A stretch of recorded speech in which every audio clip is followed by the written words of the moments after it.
ನೋಡಿ, ಒಂದ್ ಕಡೆ ಕೋರ್ಟ್ ತೀರ್ಪು ಹಿನ್ನೆಲೆ ಚಾಮುಂಡಿ ಮೊರೆ ಹೋಗಿದ್ದಾರೆ ದರ್ಶನ್. ಕೋರ್ಟ್ ತೀರ್ಪು ಹಿನ್ನೆಲೆ ಚಾಮುಂಡಿ ಮೊರೆ ಹೋದ್ರ ಮೈಸೂರಿಗೆ ಆಗಮಿಸಿದ್ದಾರೆ ದರ್ಶನ್. ಚಾಮುಂಡೇಶ್ವರಿಯ ದರ್ಶನವನ್ನ ಪಡೆದಿದ್ದಾರೆ.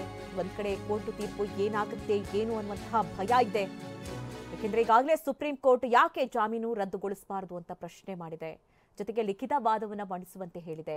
ಈಗಾಗಲೇ ಸರ್ಕಾರದ ಪರ ವಕೀಲರು ಲಿಖಿತ ವಾದವನ್ನ ಮಂಡಿಸಿದ್ರು. ಜೊತೆಗೆ ಪವಿತ್ರ ಗೌಡ ಪರ ವಕೀಲರು ಕೂಡ ಲಿಖಿತ ವಾದ ಮಂಡಿಸಿದ್ದಾರೆ. ಜೊತೆಗೆ ದರ್ಶನ್ ಪರವಾದ ವಕೀಲರು ಕೂಡ ಲಿಖಿತ ವಾದವನ್ನ ಮಂಡಿಸಿದ್ದಾರೆ. ಅಂದ್ರೆ ಕಾನೂನು ಉಲ್ಲಂಘನೆ ಆಗಿರೋ ಬಗ್ಗೆ ಒಂದಷ್ಟು ವಿಚಾರಗಳನ್ನ ಅವರು ಮೆನ್ಷನ್ ಮಾಡಿದ್ದಾರೆ. ಜೊತೆಗೆ ಜಾಮೀನನ್ನ ರದ್ದುಗೊಳಿಸಬಾರದು ಅಂತ ಹೇಳಿ ಕೋರಿದ್ದಾರೆ.